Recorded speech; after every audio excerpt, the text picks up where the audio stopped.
Here we go, Dolly Parton this morning and Jolene, and good morning to our listeners in Narromine, all getting excited about the Dolly Parton weekend, which is happening in October. All rather beaut about that and thrilled, and I know the mayor's jumping up and down about it and saying yeah for Narromine, and good on you, Craig. I think it's a terrific concept and a good promotion, and one thing about it all is that Dolly's still alive, and you might even be able to get her out to Narromine one day. Wouldn't that be terrific? Okay, it's coming up to 20 past 10. Speaking of mayors, we have another one on the other side of the microphone. Mayor of Dubbo, Matthew Dickerson. Good morning, Mr. Mayor. Good morning. Now, I really want to know, I'll have to talk to Craig about this, but if he's not going to get Dolly there, I at least expect Craig to dress as Dolly.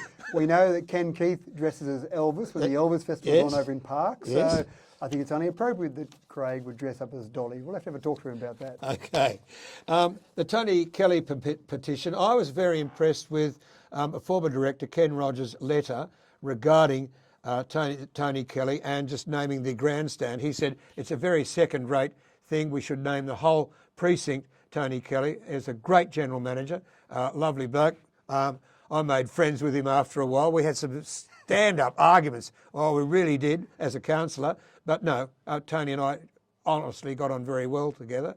I agree with Ken Rogers. It's a second-rate decision we have at the moment.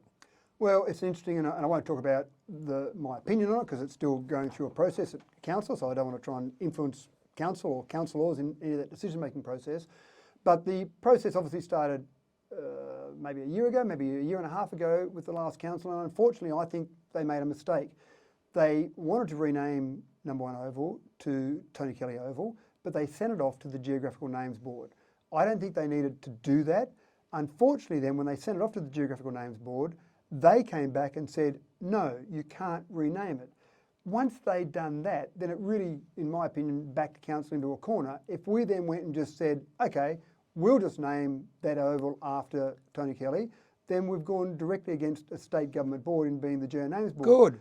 I think smarten them up. Well, good. No, I think if they hadn't have gone to the Geo Names Board in the first place, I think they could have renamed the Geographical Names Board's got nothing to do with this. Quite frankly, go and tell them to get stuffed and do it. Well, the problem is that council sent it off. I understand that, but okay. So when you ask... Send them a letter now, politely tell him to get stuffed and do it anyway. Well, if you ask a government body for a decision on something and then you get a decision that you don't like, you can't then really say, oh, well, we didn't mean to ask you in the first place. So I think that was a mistake that was made.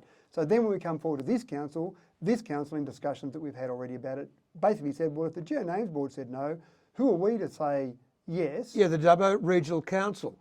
I understand what you're saying, but again, we are talking about a state government board here. So what? We then said, let's name the pavilion after Tony Kelly. And one example was put forward by one of the councillors, which I thought was an excellent example.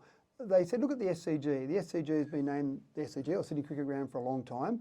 And around the SCG, you have things like the Don Bradman stand, the Victor Trumper stand, the Bill O'Reilly stand. If you look at Don Bradman, we haven't had a better sports person in this nation ever. They didn't rename the Sydney Cricket Ground after Don Bradman, they named a stand after Don Bradman. And the logic from that particular councillor was naming the pavilion after Tony Kelly is, in a similar vein, we named a stand after Don Bradman in Sydney, well, naming a pavilion after Tony Kelly seemed appropriate. The petition's still going. At council last night, all we did was note the petition process, and we'll listen to the petition, listen to what people have to say about that, and next month we'll make a decision about exactly what we do. It's not an excuse. Sydney Cricket Ground is different to Victoria Park Number 1. Victoria Park Number 1, what a dreadful name. Why was it Tony Kelly, the Tony Kelly Oval? Come on. You've got Oaks Oval in Lismore, named after a very famous mayor in Lismore. Why can't we have Kelly Oval, Tony Kelly Oval here? It's crazy stuff. Now, de-amalgamation. Fantastic yesterday. Gundagai and Cootamundra have separated. Okay. Orange never got together with Cabon and Blaney and everything. Bathurst never got together with Oberon. We got together with Wellington. Wellington is a millstone round our neck. Are we going to de-amalgamate while you're mayor? Well, are you going to do anything about it? At this stage, no. Why? Well, when there was some discussion around some different groups who were lobbying, and I've talked to those various groups over the years because back in 2015 and 2016 when the amalgamation was first discussed, I fought against the amalgamation. Anne Jones was Mayor of Wellington Shire Council at the time. She fought against it. We had lots of community surveys. There was no community appetite for the amalgamation. The state government went ahead regardless of that. So I wasn't happy with that process. I didn't think it was the right outcome. Move forward 6 years, and some of those groups that have still talked to me over the years and said, do you want to join in with us? Do you want to be a part of it? And it's not just my view, it's not just what I thought back in 2016, it's really the community view. So I went out to the councils of WA Regional Council and said, there are some groups that would like us to join in with them to try and fight to be demerged. Do you think there's a community appetite for that? Please go and talk to residents, give me your feedback, and if councillors said, yes, we think there's a community appetite for demerge, then I will go in there and I'll fight for that if the community says that's what they want. Why would you put up a mayoral minute? Well, I didn't think it was at that level that it needed to go to a mayoral minute or any resolution of council. It was really just a feeling for the community appetite. What I got back from councillors, I didn't have a single councillor come back and say, yes, we need to go down that demerger path. The councillors that came back to me said, we think what's done is done. We've got now. Let's see how we can make this the best council we possibly can. And as one expression one councillor said is, it's pretty hard to unscramble eggs. All the work that's been done for the amalgamation now, go forward. Now, I'm not saying that's necessarily the end of it. If there was a large community appetite, a large community movement for a demerger, then council would certainly get in behind that and support the community in that. But at this stage, I really haven't had anyone talk to me about demergers for a long time. And councillors, again, the feedback to me from councillors was that there's no appetite there. So while there's no appetite from the community, I'm not going to waste our time and resources on it. Okay, why wouldn't you put out, as you're doing with other things, put out a mayoral minute asking for community consultation on this and community opinion, and maybe you might get a different answer. Well, only because there just doesn't seem to have been any discussion. I understand that, but I mean, if you put that out, you might get a different opinion. That's what I'm saying. Look, you might get a different opinion from that, but hopefully the role that councillors play in the community is really to be the eyes and ears of the community. And if people are talking about demergers, and again, the Cootamundra Gundagai discussion or demerger might actually create some more discussions, if that creates more discussions with councillors and suddenly councillors say, no, now there is this community appetite for it, then absolutely I would be all in favour of following the community along that way. But at this stage, it just seems to me that it's a nothing and the community is interested in it, so I'm happy to leave it alone unless there is that community discussion. Okay, 10:26, talking with our Mayor, Matthew Dickerson, and here we go, Regan Park. Now, I've been bombarded with emails this morning from various people. The motion at Council last night, the CEO provided a report, December ordinary meeting of council detailing all formal contracts between proponents of the sporting facility, blah, blah, blah, and on it goes. Now, that motion fell over last night.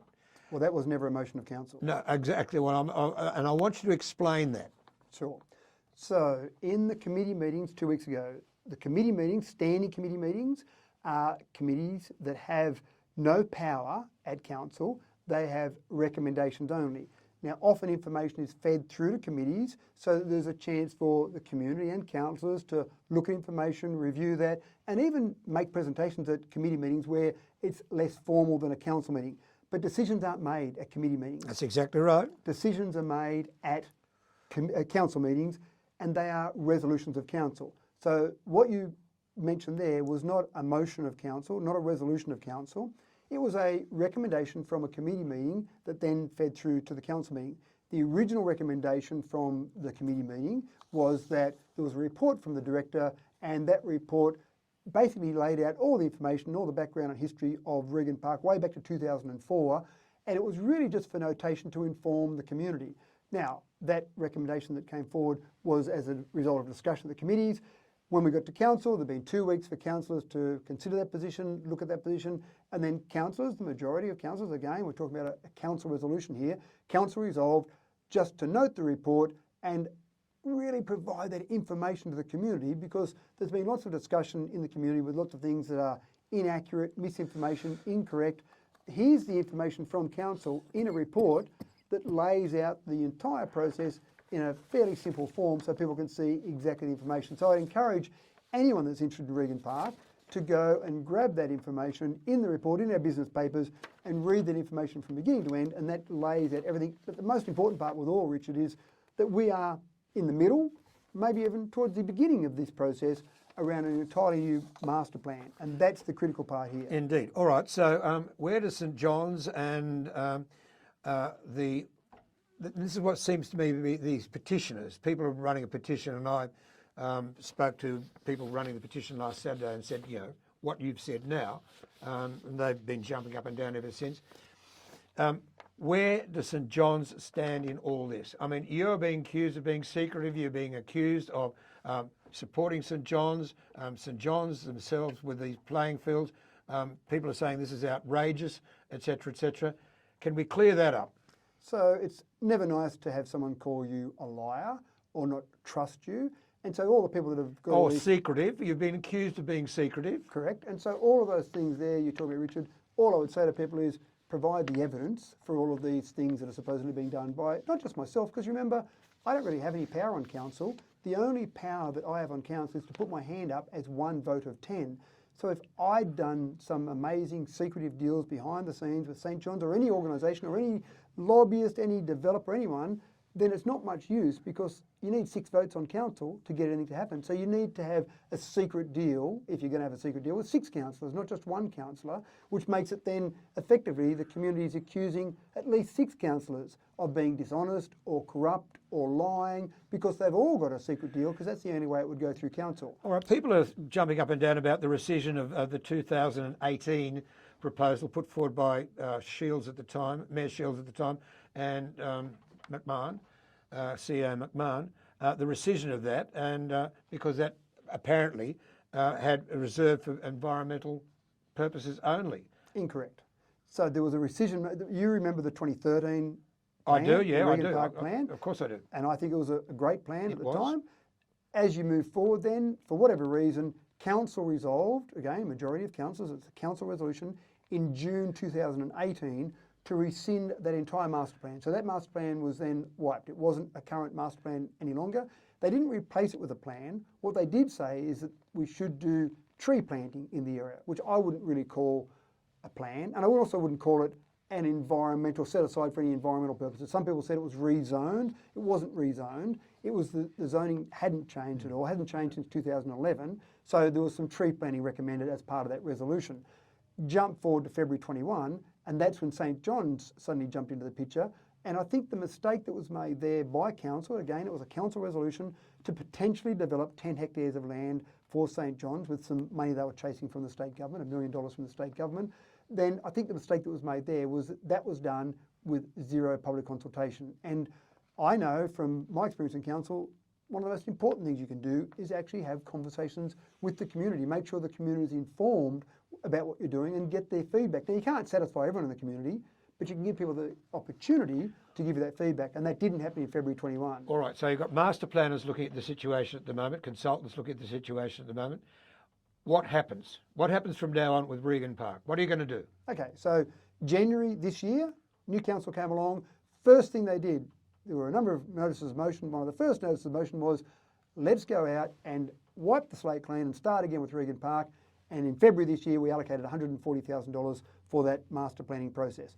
So that master planning is in, let's say, the middle or probably the beginning of that.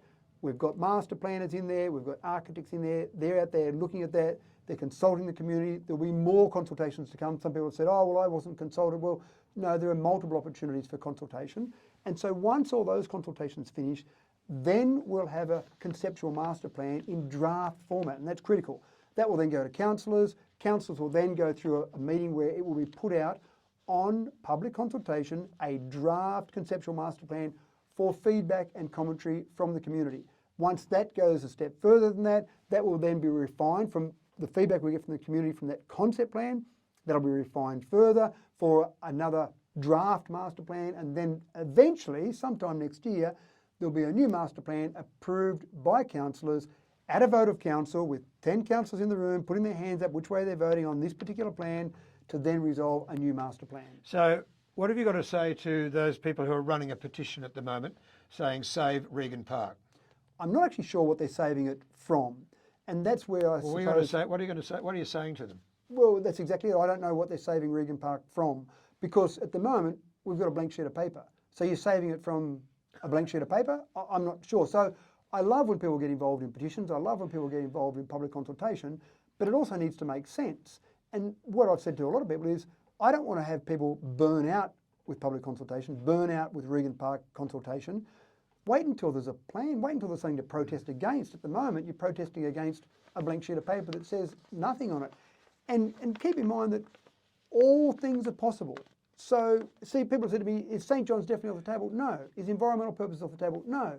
Is frisbee flying off the table? No. Everything is possible at the moment because it is in that master planning stage. So everything is possible down there, and that's the beauty of a master plan. Everything's possible. Wait until we get to a stage where we start to refine that master plan and see what it looks like, and then start to put your comments in. Yep. Matthew, good talking with you, and thanks for clearing that up. As I said, I haven't moved my position at all since talking to those people last Saturday morning. Were saying, why have you got a petition going? There's no point. And you've made it perfectly clear today. Again, there is no point at this stage. I imagine I'll be bombarded with emails though. And anyway, we'll leave it at that. And getting back to Tony McGrain, I'm Tony Kelly. I mean, Yep. as far as the Geographical Names Board is, I've told them to get stuff. Council tell them to do it. Well, as a council, we probably don't tend to tell people to get stuffed. That's not really the way we would operate. Well, no, you can't write that in a letter, but you feel like it. Okay. 25 to 11, DCFM 88.9. Here's John English and some Hollywood 7 this morning. Thank you, Mr. Mayor. Thank you, Richard.